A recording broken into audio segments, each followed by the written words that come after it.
Hello, I'm Jim Noble, Noble Food and Pursuits, along with Karen Noble, the videographer here today, as we prepare our next cooking class. Today we're going to do Joyce Farms grass-fed goat head steaks on the green egg.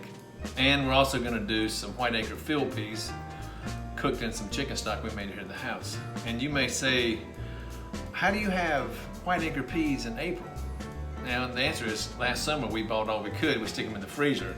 We get these small, like 1 pound packs from our local farmers, and we save and put them in a freezer downstairs. We probably froze about 3,000 pounds of knuckle smoke. Today we're gonna also do the goat head steaks, and I've got a whole ribeye here. We're gonna cut. This is from Joyce Farms. Now I'll tell you, I've not been a fan of grass-fed beef until about 1.5 years ago, when Ron, Joyce, and Charles told me at Joyce Farms I ought to try this beef. And they had some. Again, I've never been a fan of grass-fed beef. And I took it home and we let it probably age for about 30 days to get a little bit of age on it. It was a pretty fresh cut. And I was surprised to find out that not only was the best grass-fed beef I ever had, it's probably some of the best beef I've ever had. And so I'm proud to be a sponsor, not a sponsor, but a supporter of Joyce Farms and everything they do with their grass-fed beef program.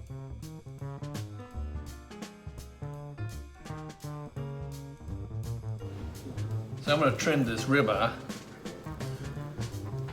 at the bottom.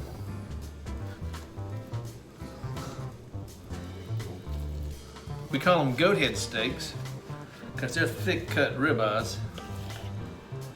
And when you hold them up, they look like a goat's head. That's where the name comes from. Okay, now that I've got this cleaned up, I'm gonna cut about 2.5 inch ribeyes. You can make them thicker or a little thinner. 3 is about as big as you want them. But at 2.5 inches, you have a big, thick steak. And it looks like a goat's head. That's where we got the nickname for them. Goat head steaks. And we will get about 6 out of this one rib loin. This is like a 109, but a boneless 109.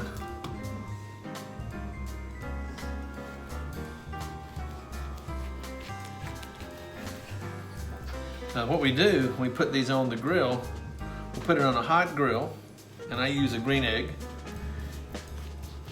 and we'll cook it at high temp, but close the door so it also bakes at the same time that it's grilling. And we'll cook it to about mid-rare, and then we'll bring it in and let it rest. We'll slice it like the steak of Fiorentina that you would see in Florence, Italy, in about 1/2 inch ribbons, fresh olive oil, fresh herbs from the garden, which we'll go pick here in a minute, and it's just unbelievable.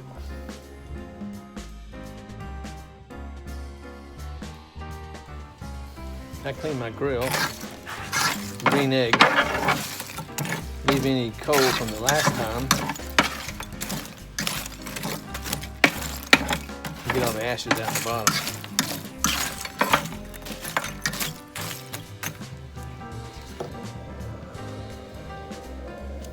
I use natural lump charcoal and some wood chunks, mostly oak and hickory. I love those little starters from green egg. I like those, and I'll leave it alone.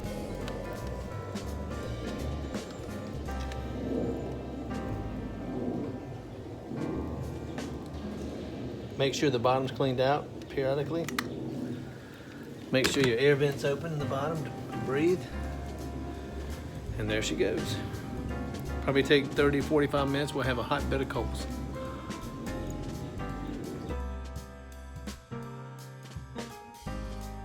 All right, we're about 500 degrees, between 500 and 600. It's hot. Everything ready to go. We choked it down just a little bit. We'll add this goat head steak on there. Close it off, let it grill and bake until we reach internal temperature about 125, 130.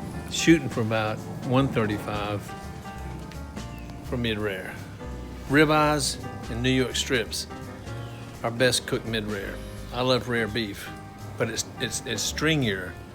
When it gets to mid-rare, it's more tender. On a filet, I can eat it cold.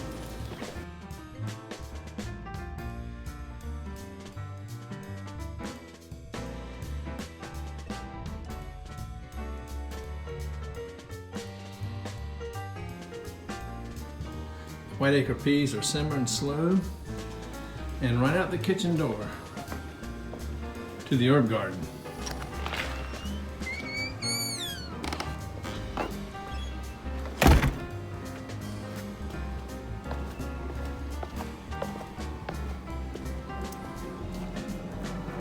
Man, having herbs this close to the door of the kitchen is so good. We're gonna pick French thyme, English thyme.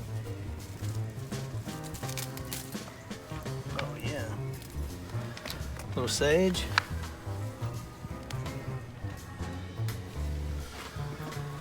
The oregano.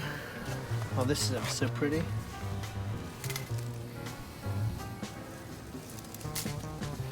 And once we cut these, we've got winter savory getting ready to plant. Pineapple sage right there. Curly leaf parsley. And then some rosemary.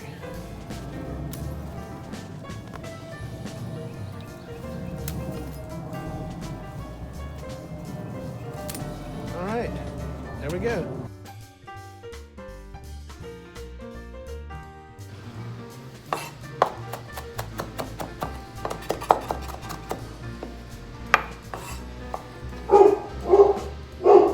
Well, the dog's barking.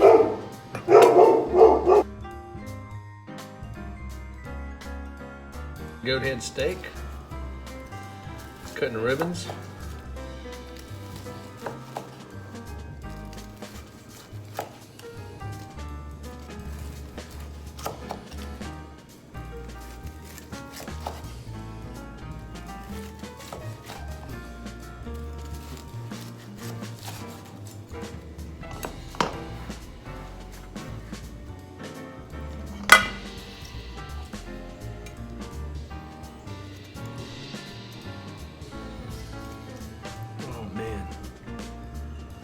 Right on the money.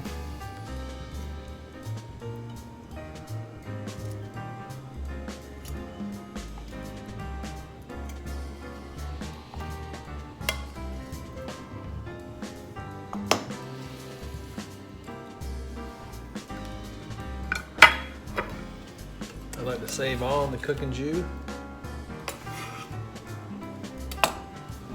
Olive oil. Lusciously. Fresh herbs. A little salt.